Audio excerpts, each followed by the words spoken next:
नमस्कार, एक्वाकल्चर गुरु में एक बार फिर आप सभी लोगों का हार्दिक स्वागत है। आरएएस सीरीज़ में एशियन सी बैस में फीड मैनेजमेंट कैसे किया जाए, इसके लिए हम लोगों ने एक बहुत अच्छा सा एक्सेल शीट में सॉफ्टवेयर बनाया है जो पूरे कल्चर की इकोनॉमिक्स के बारे में आपको बताता है कि कितना फीड लगेगा, कितने दिन का कल्चर है, किस दिन कितना फीड खिलाना है और टोटल बायोमास किस दिन कितना है, टोटल प्रोडक्शन कितना होगा, महीने का खर्चा, टोटल प्रोडक्शन कितने में मछली बेचेंगे, क्या मिसलेनियस खर्चा है, सीड्स का क्या खर्चा है, कितने सीड्स आप डालेंगे और क्या उपज आएगी। इन सब चीज़ों का एक कंप्रेहेंसिव एक्सेल शीट बनाया गया है जो आपको बहुत बढ़िया प्रोजेक्शन देता है और पहले दिन से ही आपको सब पता रहता है कि किस दिन कितना खाना खिलाना है, कितना प्रोडक्शन होगा और रियल टाइम में किस दिन कितना आपके पास बायोमास प्रोडक्शन है। इन सब के बारे में आपको जानकारी मिलती है। फीड और बायोमास के बारे में हर दिन कल्चर की पूरी इन्फॉर्मेशन आपके पास रहती है। ये वीडियो देखिए किस तरह से एशियन सी बैस के बच्चे फीड को खा रहे हैं, कितनी अच्छी तरह से खा रहे हैं और कितने स्वस्थ और प्रसन्नचित्त हैं। तो शुरुआत करते हैं। Here we go to our first slide और देखते हैं कि ये एक्सेल शीट से किस तरह से हम लोग को फ़ायदा हो सकता है। फीड्स और फीडिंग के बारे में पहले देखेंगे। आरएएस में मछली उत्पादन के लिए एक संपूर्ण आहार आवश्यक है जिसमें स्वस्थ मछली के विकास के लिए सभी आवश्यक खनिज विटामिन शामिल हों। तो खाना ऐसा हो जिसमें कम एफसीआर के साथ अच्छी वृद्धि प्राप्त करने के लिए फीड को अधिकतम डाइजेस्ट होना चाहिए, यानी उसकी डाइजेस्टिबिलिटी मछली के लिए बहुत अच्छी हो, साथ में वो स्वादिष्टता भी होनी चाहिए ताकि मछली उसको रेडली खाए, बहुत तेज़ी से खाए और उस खाने में किसी प्रकार का पॉल्यूटेंट या टॉक्सिन बिल्कुल भी ना हो। ये बहुत इम्पॉर्टेंट है। खाना इस तरह का होना चाहिए, बिल्कुल अलग अलग साइज़ का खाना हम लोग इस्तेमाल करते हैं।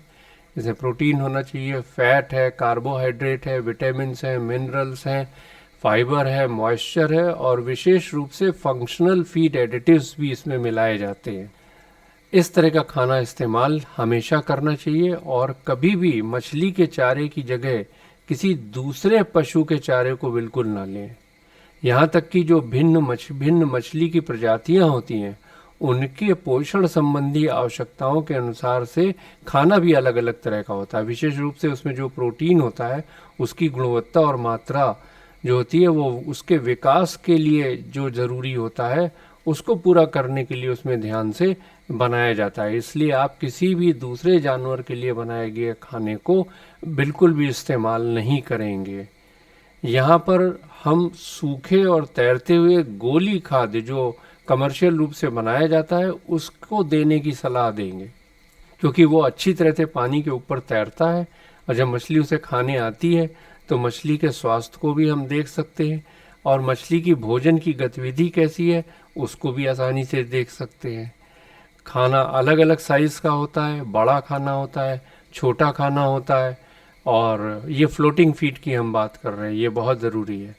खाने की साइज़ को मछली के आकार के रूप में होना चाहिए और ताकि मछली जो है वो सबसे बड़ी वाली गोली जो वो आसानी से निगल सकती है उसी को खाए, तो मैक्सिमम कंजम्पशन होगा और मिनिमम वेस्ट होगा और वाटर क्वालिटी मेंटेन रहेगी। कभी भी फीड को इकट्ठा ऑर्डर मत करिए। हमेशा फीड को ताज़ा रखने के लिए केवल सीमित आपूर्ति का ही ऑर्डर दें। इसे सूखे और ठंडे क्षेत्र में रखें। इस तरह से लकड़ी के स्टैंड बना करके उस पर रखिए ताकि हवा का आवागमन बहुत अच्छा रहे और इस तरह से भी इसको स्टोर कर सकते हैं। और किसी भी प्रकार के कीड़े मकोड़े और कृंतकों से यानी रोडेंट से, चूहों से उनको बिल्कुल बचा के रखिए। मछलियों को आमतौर पर उनके शरीर के वजन के अनुसार 1 से 6% उतना खाना ही देना चाहिए, या तो इतना खाना दीजिए जो कम समय में ही पूरा का पूरा खाना मछली खा जाए। फ्लोटिंग फीड है तो आपको सामने दिखाई देगा, तो 10 मिनट के अंदर ही पूरा खाना ख़त्म हो जाना चाहिए, क्योंकि अगर खाना बच जा रहा है तो फिर वो खाना मछली बाद में खाती नहीं है और वो खाना बाद में पानी में घुलता है तो उससे वाटर क्वालिटी बहुत ज़्यादा ख़राब होती है और फिर एक सीरीज़ ऑफ रिएक्शन शुरू होता है जिसे ठीक करना बहुत मुश्किल हो जाता है। पानी की गुणवत्ता या बीमारी की समस्याओं का एक अच्छा और त्वरित संकेत तब होता है जब मछलियां खाना छोड़ देती हैं या खाना खाने से इनकार कर देती हैं। यदि मछली अचानक खाना बंद कर दे तो उच्च अमोनिया का स्तर के लिए जांच की जानी चाहिए पानी की, या कहीं ऐसा तो नहीं डीओ कम हो गया है, उसकी जांच करिए। और बीमारी के लिए देखिए कहीं मछली को कोई बीमारी तो नहीं लगने वाली है या लग चुकी है।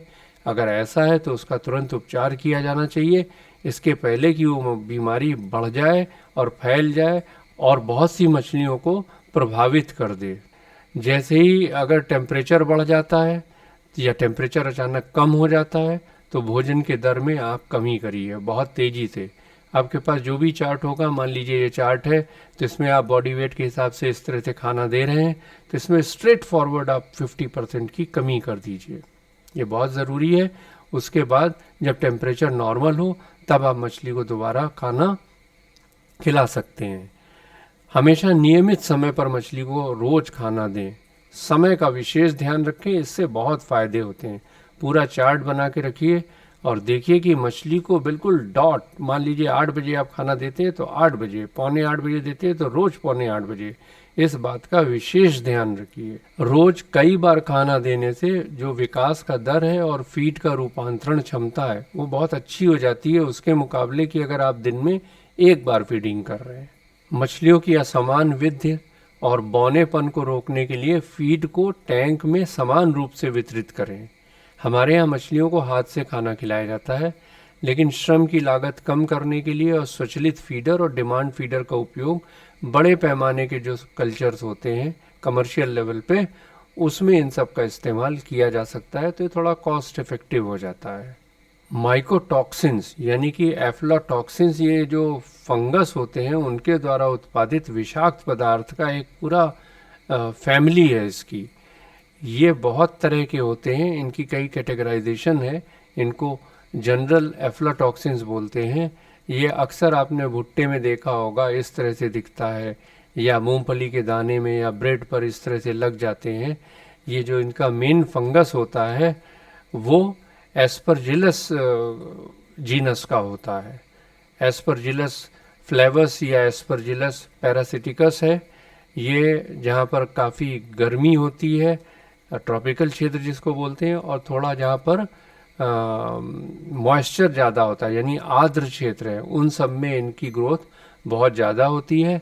ये फीड में भी लग सकते हैं और बहुत ज़्यादा नुकसान पहुंचा सकते हैं, इन्फेक्शन कर सकते हैं मछलियों को, जिससे मछलियों की ग्रोथ बहुत प्रभावित होगी और ज़्यादा बीमारी लग गई तो मछली मर भी सकती है।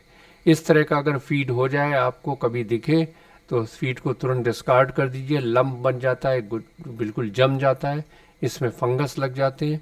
इस तरह के खाने को आप बिल्कुल भी इस्तेमाल नहीं करेंगे। खाना हमेशा अच्छा होना चाहिए, फ्रेश होना चाहिए और 90 दिन से कम का होना चाहिए मैन्युफैक्चरिंग डेट से अगर आप देखें। और अगर 90 दिन से आगे निकल गया है तो पूरा का पूरा खाना आप डिस्कार्ड कर दीजिए, ये बहुत आवश्यक है। हम लोग जो फीड इस्तेमाल करते हैं वो बहुत हाई क्वालिटी एशियन सी बैस के लिए फीड होता है। इस खाने को एशियन सी बैस बहुत तेज़ी से खाते हैं और उनकी ग्रोथ भी बहुत अच्छी होती है। अलग अलग साइज़ के होते हैं और ख़ास तौर से इनको उसी साइज़ का खिलाना चाहिए जिस साइज़ का मछली आसानी से निगल सके, वो मैक्सिमम साइज़ आप हमेशा इस्तेमाल करें। ये वीडियो देखिए जो हम लोगों ने सॉफ्टवेयर बनाया है, ये सी बैस कल्चर की इकोनॉमिक्स की एक एक्सेल शीट बनाई है जो हमारे अपने एक्सपीरियंसेस के आधार पर है, हम लोगों ने जो कल्चर किए और साथ में और भी इनपुट्स लिए गए हैं और ये काफ़ी सही निकलता है हमारे लिए। ये रेफरेंस के लिए बहुत अच्छा है। मिनिमम क्या रिज़ल्ट आना चाहिए उसके आधार पर बनाया गया है। इसमें आप येलो सेल्स जितनी हैं इनको ही सिर्फ चेंज कर सकते हैं और बाकी ये रिज़ल्ट खुद दे सकता है। जैसे टोटल फीड आप कितना खिला रहे हैं हर महीने में वो आपको बता देगा।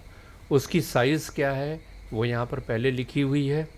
उसका रेट क्या है, कितने रुपए किलो मिलता है वो यहाँ आपको डालना पड़ेगा। फीड के अलावा आप मछली जब बेचेंगे तो वो किस रेट पे बेचेंगे वो आपको देना पड़ेगा।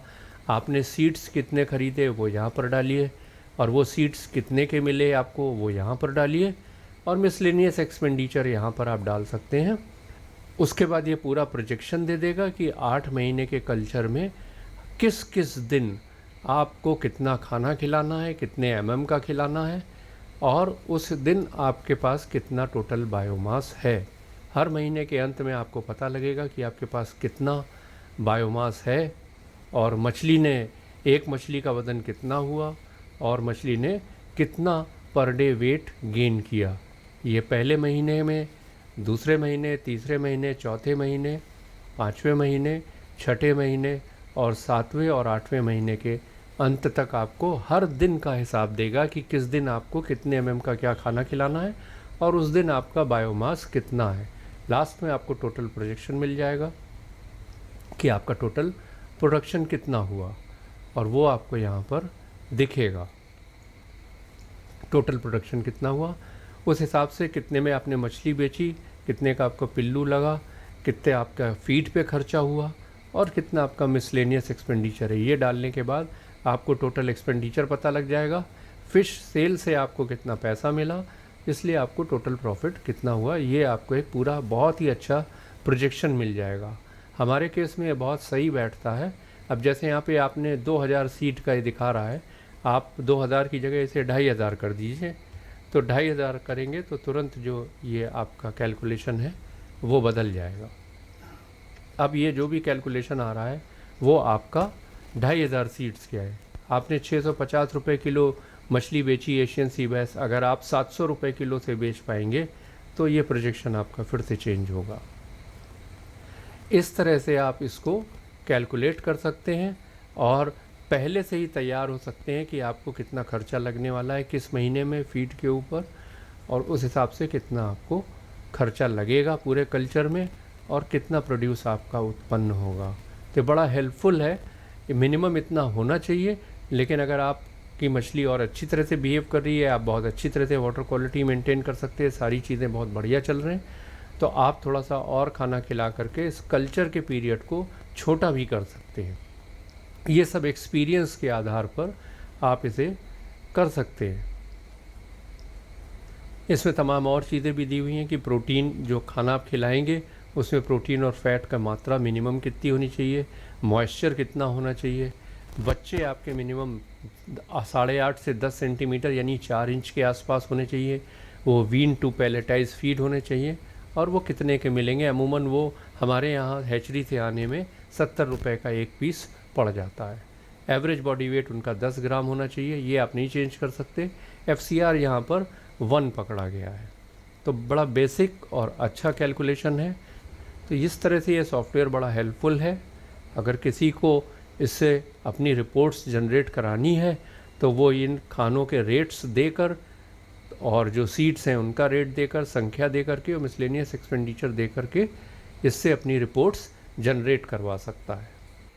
ये हमारे यहाँ के प्रोडक्शन की कुछ फ़ोटो हैं सी बैस के बच्चे हैं, और प्रोडक्शन काफ़ी अच्छे रिजल्ट्स आए, बड़े स्वस्थ, बड़े अच्छे और बहुत ही टेस्टी प्रोडक्शन हमारे यहाँ हुआ एशियन सी बैस का। ये वीडियो देखिए, ये हम लोग ने स्लो मोशन में बनाया है, पानी कम करके। इसमें आपको तमाम सी बैस की चमकती हुई येलो आँखें दिख रही होंगी, जो कि बहुत ही कैरेक्टरिस्टिक है एशियन सी बैस की। ज़बरदस्त ग्रोथ हुई, बहुत ही बढ़िया सिस्टम हमारे यहाँ RAS का चला, जिसमें डिजीज़ फ्री बहुत ही शानदार प्रोडक्शन और सुंदर हम लोगों ने मछलियों का उत्पादन किया। 157 दिन में 135 किलो मछली का प्रोडक्शन लिया। ये पायलट प्रोजेक्ट जब हम लोगों ने चलाया था, ये तब का वीडियो है। एक वीडियो और देखिए यहाँ पर एशियन सी बैस के कल्चर का, ये उसी समय का वीडियो है, हम लोगों ने पानी कम करके स्लो मोशन में बनाया था। स्वस्थ और बढ़िया प्रोडक्शन। तो जल्दी ही मिलते हैं और नए टॉपिक्स के साथ RAS एक्वाकल्चर में।